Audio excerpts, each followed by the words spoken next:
Assalamualaikum warahmatullahi wabarakatuh.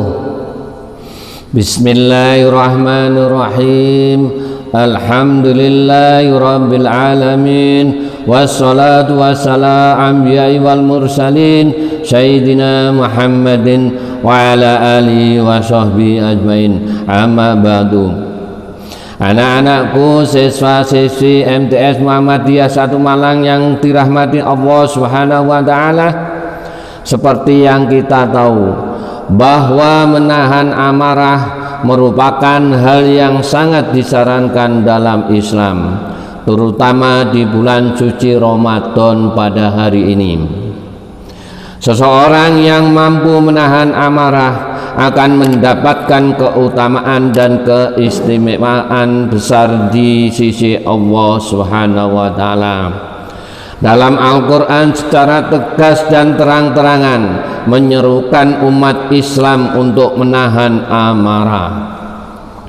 Al-Qur'an juga menyerukan umat Islam untuk memaafkan kesalahan orang lain. Hal ini semata-mata untuk kebaikan umat Islam itu sendiri.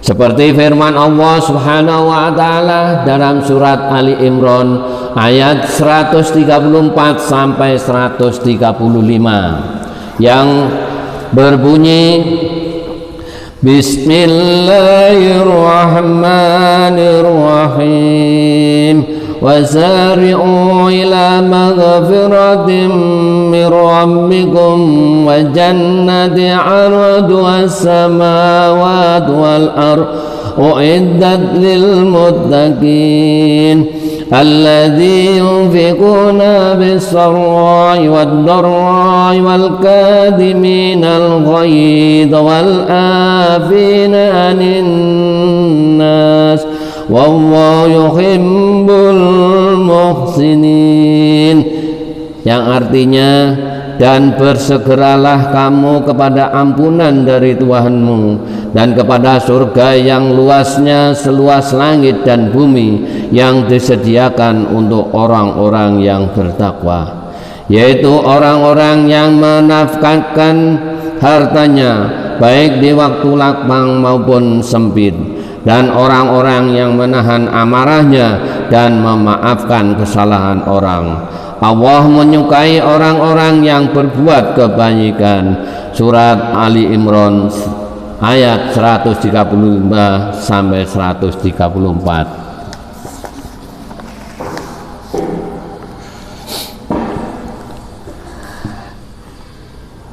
Memang kadang sulit untuk menahan kemarahan yang sudah begitu memuncak. Namun ayat di atas memberikan petunjuk cara melakukannya serta menjelaskan bahwa menahan amarah hanya dapat dilakukan apabila ada kesiapan hati untuk memaafkan. Demikian juga sebaliknya, seseorang yang mudah memaafkan kesalahan orang lain akan menjadi penyebab dirinya tak mudah melampiaskan amarah. Tak tanggung-tanggung Allah menjanjikan surga bagi mereka yang menahan amarah dan memaafkan. Mereka akan disukai oleh Allah Subhanahu wa taala, sesama manusia dan juga malaikatnya.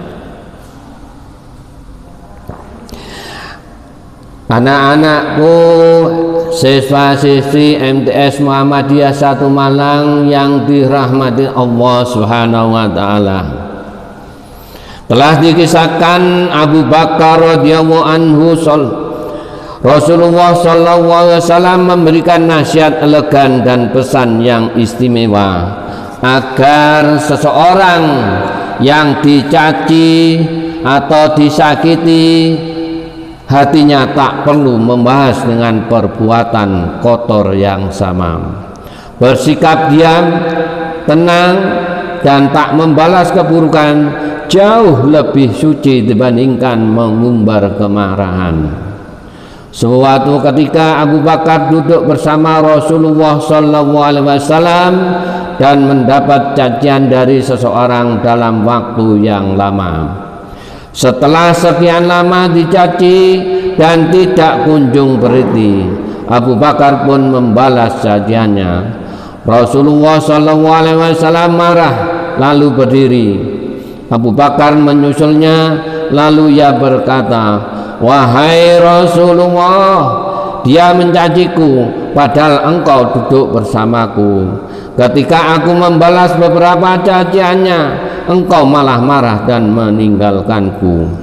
Mendengar pertanyaan sahabatnya, Rasulullah SAW memberikan nasihat bahwa ketika Abu Bakar diam, ada malaikat yang telah membalaskan caciannya untuknya.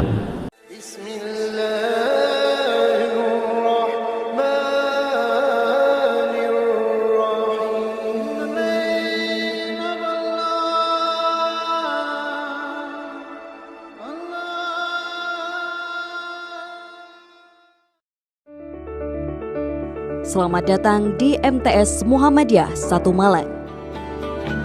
MTS Muhammadiyah 1 Malang berasal dari PGAL, Pendidikan Guru Agama Lengkap, berdiri pada tahun 1954 yang berada di Jalan Bandung, dan pada tahun 1978 berpindah lokasi ke Jalan Baiduri Sepah 27, Tlogomas, Malang.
Anak-anakku, siswa-siswi MTS Muhammadiyah 1 Malang yang dirahmati Allah Subhanahu wa taala.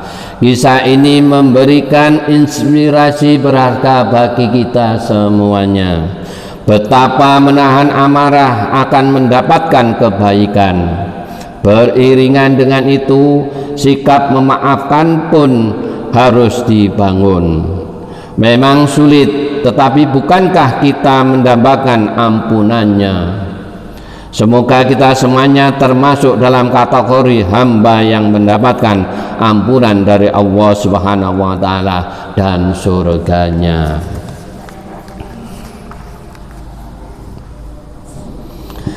Ketika seseorang marah, maka pertama kali yang menerima efek keburuknya atau mudaratnya adalah hati orang tersebut. Hati menjadi panas dan sakit. Kedua, untuk melupakan marahnya tersebut bisa jadi tangan atau kaki atau anggota tubuh lainnya digerakkan untuk melakukan sesuatu yang menyakiti dirinya sendiri, bahkan orang lain. Ketiga, ketika marahnya dilampiaskan kepada orang lain, maka yang menerima bahayanya tidak hanya dirinya sendiri, melainkan juga orang lain. Oleh karena itu, ketika seseorang mampu menahan amarahnya, maka pada saat itulah ia telah menutup semua pintu mudarat yang ditimbulkan oleh marah, dan pada saat itulah ia mempunyai salah satu ciri orang yang bertakwa sebagaimana firman Allah dalam surat Ali Imran yang di atas tadi, yaitu ayat 134 yang menerangkan tentang ciri-ciri orang yang bertakwa, yaitu wal kadhiminal ghaid, yang artinya di antara ciri-ciri orang yang bertakwa adalah orang-orang yang menahan amarahnya. Anak-anakku, siswa-siswi MTS Muhammadiyah 1 Malang yang dirahmati Allah Subhanahu wa taala, sungguh sifat marah yang terdapat pada diri setiap orang adalah musuh nyata bagi dirinya sendiri. Oleh karenanya, ketika seorang mampu mengendalikan amarahnya, maka sejatinya dialah orang yang hebat dan kuat, karena ia telah menjadikan amarahnya sebagai tawanan, bukan ia yang ditawan oleh amarah. Anak-anakku, siswa-siswi MTS Muhammadiyah 1 Malang yang dirahmati Allah Subhanahu wa taala, sungguh sifat marah yang terdapat pada diri setiap orang adalah musuh nyata bagi dirinya sendiri. Oleh karenanya, ketika seorang mampu mengendalikan amarahnya, maka sejatinya dialah orang yang hebat dan kuat, karena ia telah menjadikan amarahnya sebagai tawanan, bukan ia yang ditawan oleh amarah. Hal ini sebagaimana yang disabdakan oleh Nabi Muhammad sallallahu alaihi wasallam, laisa syadidu bisur'ati, innamas sadidul ladzi yamliku nafsahu indal qadab, yang artinya orang yang kuat bukanlah orang yang tidak terkalahkan dalam bergulat, namun orang yang kuat sesungguhnya adalah orang yang memiliki atau menguasai dirinya ketika marah. Demikianlah apa yang dapat kami sampaikan untuk hari ini. Semoga puasa pada bulan Ramadan kali ini menjadi ajang penempaan diri untuk lebih pandai dalam menahan amarah dan memaafkan. Pada akhirnya, semoga kita semuanya, amal ibadah kita, puasa kita diterima oleh Allah Subhanahu wa taala. Demikianlah yang dapat kami sampaikan dari Pak Romli. Saya akhiri dulu. Wassalamualaikum warahmatullahi wabarakatuh.